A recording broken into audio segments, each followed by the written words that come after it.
എല്ലാ റിലേഷൻ ഇപ്പോൾ കല്യാണം മാത്രമല്ല, ഇപ്പം നമ്മൾ അമ്മോടാണെങ്കിലും നമ്മൾ എല്ലാ കാര്യവും അങ്ങോട്ടും ഇങ്ങോട്ടും ഒന്നും ഇഷ്ടപ്പെടില്ല, നമ്മൾ വഴക്കുണ്ടാവും, ഡിസഗ്രിമെൻ്റ് ഒക്കെ ഉണ്ടാവും, അല്ലെങ്കിൽ എൻ്റെ അനിയത്തി ആണെങ്കിലോ ഫ്രണ്ട്സ് ആണെങ്കിലോ ഒക്കെ ഉണ്ടാവും. പക്ഷെ അതിൻ്റെ ഒരു ബാലൻസ് കണ്ടുപിടിക്കാൻ പറ്റുക, അതിന് നമ്മുടെ ഒരു കംഫർട്ട് സോൺ മനസ്സിലാക്കാൻ പറ്റുക എന്നുള്ളതൊക്കെയാണ് പ്രധാനം. അതല്ലാണ്ട് ഞാൻ ഒട്ടും അഡ്ജസ്റ്റ് ചെയ്യില്ല എനിക്ക് അങ്ങനെയല്ല.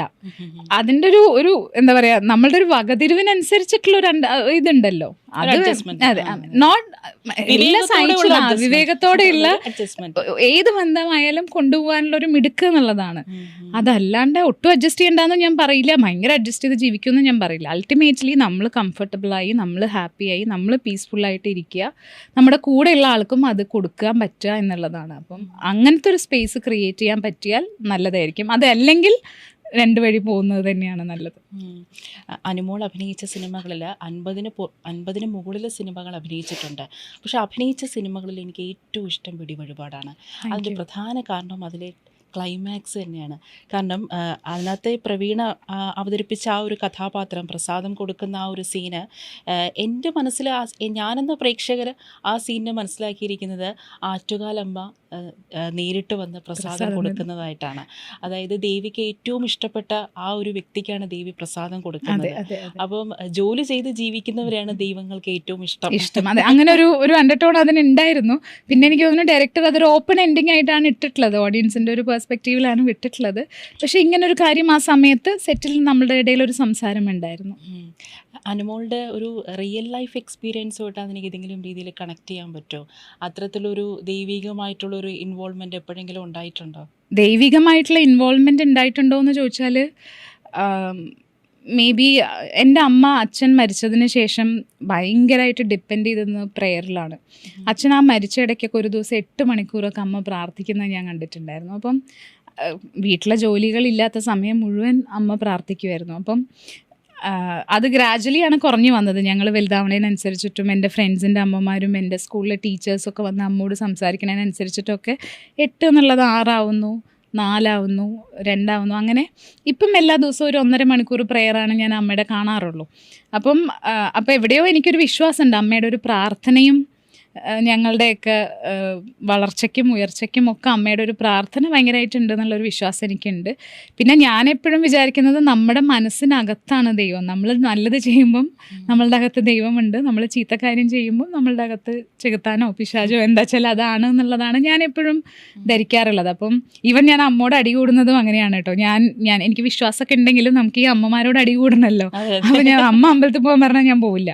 അപ്പോൾ ഞാൻ പറയും, എന്താ അമ്മ, ദൈവം എല്ലായിടത്തും ഉണ്ട്, എൻ്റെ മനസ്സിലാണ് ദൈവം എന്നൊക്കെ പറഞ്ഞിട്ട് ഞാൻ അമ്മയുടെ അടുത്ത് അടി കൂടും. പക്ഷെ ഞാൻ പോവാറുണ്ട്. എനിക്ക് ആ ഒരു പവറിൽ വിശ്വാസമുണ്ട്.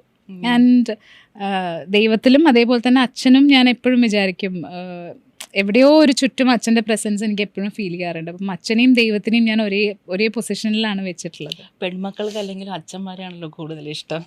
അതെ അതെ അതെ. ഇന്ന് സത്യം പറഞ്ഞാൽ എൻ്റെ അച്ഛൻ്റെ 30th ഡെത്ത് ആനിവേഴ്സറി ആണ്. അപ്പം മേ ബി അതുകൊണ്ടായിരിക്കും ഇന്ന് പെട്ടെന്ന് ഞാനത് പറഞ്ഞത്. ഞാനിങ്ങനെ ഭയങ്കരമായിട്ട് ഓർത്തിരിക്കണ ഒരു സമയമായിരുന്നു. എനിക്ക് പലപ്പോഴും ഈ ഇൻ്റർവ്യൂവിൽ അനുമോൾ പറഞ്ഞിട്ടുണ്ട്, അതായത് ഈ വെടിവഴിപാടിൻ്റെ സെറ്റിൽ ഒരു മഹാറാണി പോലെയാണ് അനുമോൾ ട്രീറ്റ് ചെയ്തതെന്നുള്ളത്. സത്യം പറഞ്ഞാൽ നമ്മളുടെ നടിമാരൊക്കെ എപ്പോഴും പരാതിപ്പെടുന്നത് ഈ സെറ്റിൽ അവർ നേരിടുന്ന പ്രതിസന്ധികളെയും ബുദ്ധിമുട്ടുകളെയും അവഗണനയും കുറിച്ചാണ്. അപ്പോഴാണ് അനുമോളുടെ ആ ഇൻ്റർവ്യൂവിൽ വളരെ പോസിറ്റീവായിട്ടുള്ളൊരു നോട്ടായിട്ടാണ് എനിക്ക് തോന്നിയത്. വളരെയധികം നല്ല രീതിയിൽ എനിക്ക് ട്രീറ്റ്മെൻറ്റ് കിട്ടി, മഹാറാണി പോലത്തെ ഒരു ട്രീറ്റ്മെൻറ്റ് കിട്ടി എന്നുള്ളത്. പക്ഷേ എല്ലാ സെറ്റുകളിലും ഇപ്പോൾ നേരത്തെ പറഞ്ഞ പോലെ തന്നെ 50-ന് മുകളിൽ എല്ലാ മനുഷ്യരും ഒരുപോലെയല്ല. ഇപ്പം നമ്മളുടെ ലോകത്തെടുത്ത് നോക്കിയാലും ഈ സ്റ്റുഡിയോയിലെടുത്ത് നോക്കിയാലും ഇവിടെ 10 ആൾക്കും 10 സ്വഭാവമാണ്. അപ്പം അതുകൊണ്ട് നമുക്ക് ഒരു സ്ഥലത്തൊരു മോശം നടന്നു എന്ന് വിചാരിച്ചാൽ എല്ലാവരും മോശമാണെന്നും പറയാൻ പറ്റില്ല. ഇവിടെ നല്ലത് നടക്കുന്നതുകൊണ്ട് എല്ലാവരും നല്ലതെന്നും പറയാൻ പറ്റില്ല. വെടിവഴിപാട് ഞാൻ ഭയങ്കര കോൺഷ്യസ് ആയിട്ടുള്ള, എനിക്ക് ഒരുപാട് ഇൻഹിബിഷൻസ് ഉള്ള അനുമോൾ എന്നുള്ള ആക്ടർക്ക് ഏറ്റിയാൽ പൊങ്ങാത്തൊരു റോളായിരുന്നു. അപ്പം ആ ടീമിനോട് ഞാനത് കമ്മ്യൂണിക്കേറ്റ് ചെയ്തിട്ടുണ്ടായിരുന്നു. പക്ഷെ അവർ ട്രൈ ചെയ്ത് നോക്കാം എന്നുള്ള രീതിയിലാണ് നമ്മൾ ആ പ്രോജക്റ്റ് ചെയ്യുന്നത്. അപ്പം അവിടെ ചെന്ന് കഴിയുമ്പം ഈ എല്ലാ മനുഷ്യരും എനിക്ക് തന്നിട്ടുള്ളൊരു സപ്പോർട്ടും എനർജിയും മോട്ടിവേഷനും എൻകറേജ്മെൻറ്റും ഒക്കെയാണ് സുമിത്ര എന്നുള്ളൊരു ക്യാരക്ടർ. അത് ആ പടത്തിൽ വളരെ നന്നായി പോയി. പക്ഷെ ഞാൻ ചെയ്ത എല്ലാ പടങ്ങളും അങ്ങനെ ആയിരുന്നില്ല. എനിക്ക് വഴക്ക് കൂടേണ്ടി വന്നിട്ടുള്ള പടങ്ങളുണ്ട്, എനിക്ക് കാര്യങ്ങൾ ചോദിച്ചു മേടിക്കേണ്ടി വന്നിട്ടുള്ള പടങ്ങളുണ്ട്, പേയ്മെൻറ്റിന് വേണ്ടി ദിവസവും 10 വട്ടം വിളിക്കേണ്ടി വന്നിട്ടുള്ള പടങ്ങൾ, അങ്ങനെ പലതരം അനുഭവങ്ങൾ ഉണ്ടായിട്ടുണ്ട്. അതല്ലെങ്കിൽ കംഫർട്ടബിൾ അല്ലാത്ത രീതിയിലുള്ള ആളുകളുടെ കമൻ്റടികളോ അല്ലെങ്കിൽ സംസാരങ്ങളോ ഒക്കെ എല്ലാ സ്ഥലത്തുനിന്നും കേട്ടിട്ടുണ്ട്. പക്ഷെ അത് എനിക്ക് എവിടുന്നാണോന്ന് അറിയില്ല, എനിക്ക് ദേഷ്യം വന്നാൽ പ്രതികരിക്കേണ്ട സമയത്ത് അപ്പം പ്രതികരിക്കാൻ എനിക്ക് പറ്റിയിട്ടുണ്ട്.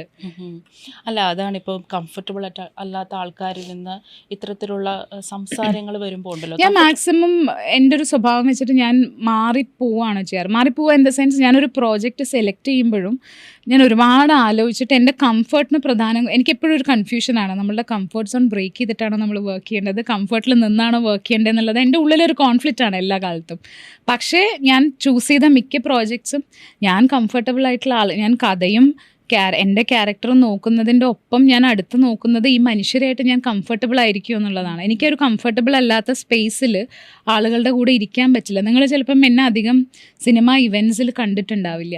സിനിമ ഇവൻറ്റ്സിൽ ഞാൻ അധികം പോവാത്തത് എനിക്ക് അവിടെ എല്ലാവരുമായിട്ട് ഞാൻ ചിലപ്പോൾ കംഫർട്ടബിൾ ആയിരിക്കില്ല. കംഫർട്ടബിൾ അല്ലാത്ത ആളെ കണ്ടാൽ എൻ്റെ മുഖവും എൻ്റെ എനർജിയും എൻ്റെ ഭാവവും എല്ലാം മാറും.